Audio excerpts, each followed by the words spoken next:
नमस्कार, 17 ऐड वाले में आपका स्वागत है। मेरा नाम है सूरज पांडे। जैसा कि आपको मैंने बताया कि हमारी एडवर्टाइजिंग एजेंसी है और हमारा एनिमेशन प्रोडक्शन हाउस है। तो आज हमारे साथ बैठे हैं हमारे सर, जो एज 15 से 20 सालों से as a film director, as a writer, as a creative director इन्होंने एडवर्टाइजिंग की फील्ड में बहुत अच्छा काम किया है। न जाने बहुत सारा इन्होंने एज अ टीवी कमर्शियल्स या एड फिल्म्स या कॉर्पोरेट फिल्म या मूवी या सीरियल, इनमें इन्होंने अच्छा योगदान दिया है। तो आज से हम बात करते हैं कि एडवर्टाइजिंग के बारे में हम क्या क्या चीज़ें कर सकते हैं जिससे बिजनेस ग्रो हो सकता है एक बिजनेसमैन के लिए, या मान लो किसी भी प्रोडक्ट को लॉन्च करने से लेके और उसको पब्लिश करने तक। आज सर से जानते हैं पूरा प्रोसेस क्या होता है। नमस्कार सर, बताइए। नमस्कार, आपके चैनल पर बहुत बहुत स्वागत है आपका और हमारा। तो देखिए, बिजनेस का जो कॉन्सेप्ट है आज के डेट में, सब लोग अपने अपने तरीके से बिजनेस करते हैं, लेकिन जहाँ तक एडवर्टाइजिंग का जो सवाल है, तो एडवर्टाइजिंग को हम इग्नोर नहीं कर सकते, क्योंकि जब आप बिजनेस प्लान करते हैं या बिजनेस को एक्सिक्यूट करना चाहते हैं, तो एक जिस तरीके से आप प्रोडक्ट में, पैकेजिंग में, ब्रांडिंग में, बहुत सारी चीज़ों में जो पैसे लगाते हैं, उसी तरीके से एडवर्टाइजिंग का एक बजट होना चाहिए।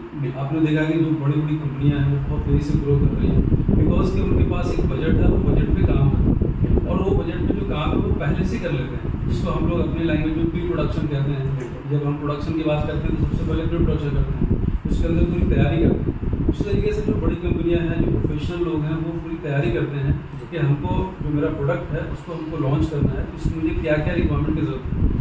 आज के दौर में अगर एडवर्टाइजिंग के थ्रू आप काम नहीं करेंगे तो आई डोंट थिंक कि आप एक माइलस्टोन को रीच कर पाएंगे, क्योंकि बहुत तेज़ी से हम बढ़ रहे हैं। हमारा हिंदुस्तान बहुत तेज़ी से ग्रो कर रहा है, डिजिटली हम लोग बहुत आगे चले गए हैं और थैंक्स टू साइंटिस्ट के अभी हम चांद पर भी पहुँच चुके हैं। ठीक है, तो बहुत बहुत बड़े लेवल पे हमको काम करना है, सोचना है। उसके लिए एडवर्टाइजिंग का एक बजट ज़रूरी है। तो एडवर्टाइजिंग के बजट में सबसे पहला जो बजट आपको निकालना है वो ये है कि आपका जो टारगेट है, आपका जो प्रोडक्ट है, उसकी जो टारगेट है, उसका जो एरिया है जहाँ पर आप स्टार्ट करना चाहते हैं, उस एरिया को पहले एनालाइज करें, उसको उस पर रिसर्च करें और उसके हिसाब से आप एक बजट रखें कि मुझे एडवर्टाइजिंग में इतना बजट रखना है। अगर आप बजट की बात करते हैं कि कितना परसेंट रखना है, तो मेरे हिसाब से टोटल जो आपका बजट है, कम से कम 15 से 20% बजट आपको रखना चाहिए टोटल बजट का। कि अगर आपका 1 लाख का प्रोजेक्ट है तो 15 से 20 हज़ार आप रखिए कि भाई आपको एडवर्टाइजिंग में खर्चा करना है। अगर आप एडवर्टाइजिंग में खर्च नहीं करते हैं तो यू विल लूज सम, और आपके रेस में नहीं। अगर रेस में रहना है तो you have to be professional, you have to be thinker, planner and all. क्योंकि आज के डेट में अगर आप सोच रहे हैं कि मैं ग्रो नहीं कर रहा हूँ, तो ग्रो क्यों नहीं कर रहे? उसकी वजह ये है कि आप चेक कीजिए ना, आपने पैकेजिंग में पैसे लगाए, आपने पूरी प्रिंटिंग में, डिज़ाइनिंग में, वट एवर सब जगह पैसे लगाए, और आपने टीम खड़ी कर ली, टीम को आपने मार्केट में आपने लॉन्च कर दिया, आपने जो भी BTL एक्टिविटीज़ भी की, लेकिन आप उसको सपोर्ट नहीं दे रहे। क्योंकि एडवर्टाइजिंग क्या है, मार्केटिंग का सपोर्ट है। तो अगर आप सपोर्ट नहीं देंगे तो कैसे लड़के उसको जाके लड़कों को कन्विंस करेंगे? हम ही आपके पास आ रहे हैं, ऐड बनाने के लिए आ रहे हैं, आप मेरे पास आ रहे हैं कि सर ये आइडियाज़ कैसे।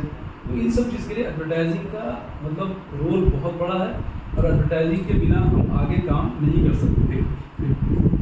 अच्छा सर, एक चीज़ मैं और पूछना चाहता हूँ कि जैसे आजकल बहुत सारे बिजनेसमैन हैं, जैसे मैं उनका किसी साइट्स पे देखता हूँ या अमेज़ॉन पे या कहीं भी, उन्होंने मान लो किसी से सलाह लेके उन्होंने वहाँ प्रोडक्ट लिस्ट कर दिया, लेकिन उनका सवाल जो आता है बार बार कि मेरा प्रोडक्ट तो लोग खरीद रहे हैं लेकिन उनका प्रोडक्ट रिफंड आ जा रहा है। जहाँ तक मैंने एनालाइज किया है कि ना तो अच्छा उनका ग्राफिक पोस्ट होता है, वो फ़ोन से खींच के फोटो डाल देते हैं, वो फ़ोन से वीडियो बना के डाल देते हैं। तो सर इसके लिए क्या कहना चाहेंगे कि अगर मतलब जो हम लोग ऐड बनाने वाले हैं, वो लोग कहते हैं हमारा ऐड बनाने की ज़रूरत ही नहीं है, हम तो फ़ोन से डाल देंगे, हमारा काम सेल हो रहा है, तो वो लॉस भी कर रहे हैं सर। तो उनके लिए आप क्या कहना चाहेंगे सर?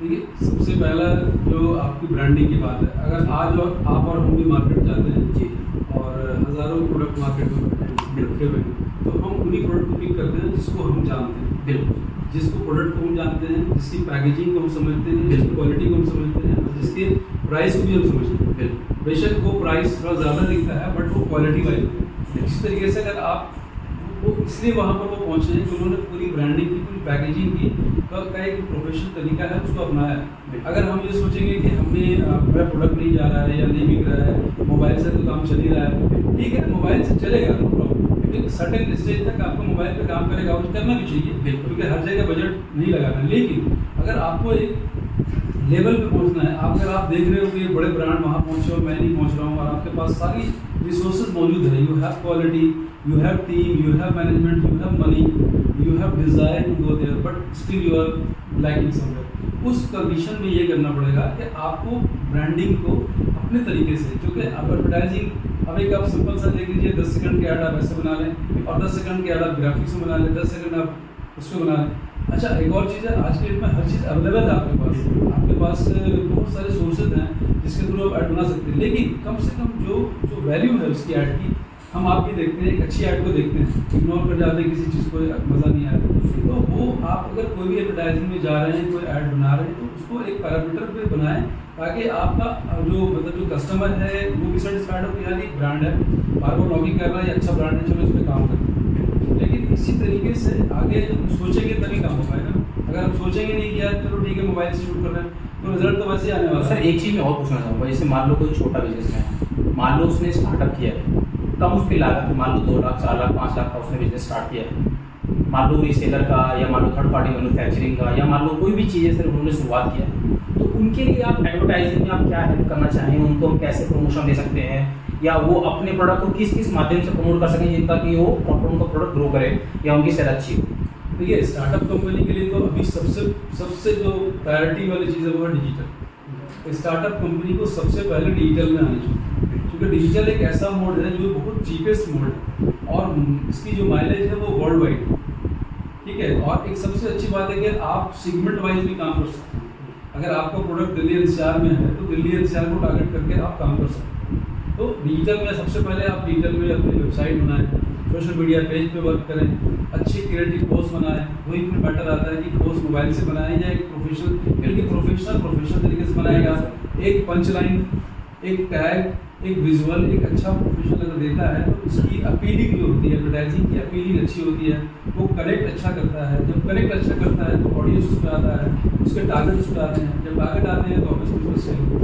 तो सबसे पहले स्टार्टअप को यही होना चाहिए कि एक बॉटम लाइन, जैसे मैंने कहा कि हर चीज़ का एक एडवर्टाइजिंग बजट होना चाहिए। अगर आपका 5 लाख का बजट है तो आपको 50,000 रुपये 1 लाख रुपये एडवर्टाइजिंग में खर्चा करना पड़ेगा, तो उसके लिए आप फिर तैयारी करें तब आप आएँ, ये बहुत ज़रूरी है। और स्टार्टअप के लिए तो डिजिटल इज द बेस्ट। तो जैसा मैंने आपको बताया कि जैसे सर अभी इसे सर का कहना भी यही है और मैं भी पहले बोलता हूँ कि जैसे मान लो ये आपका प्रोडक्ट है, ये मान लो आपका कोई भी FMCG प्रोडक्ट है या मान लो फ़ोन है, लेकिन आप भी फ़ोन ला रहे हो। अभी कई लोग बोलते हैं अरे सर ऐसे ही बना दो 1500 रुपये वाला, या मान लो हमने बना लिया।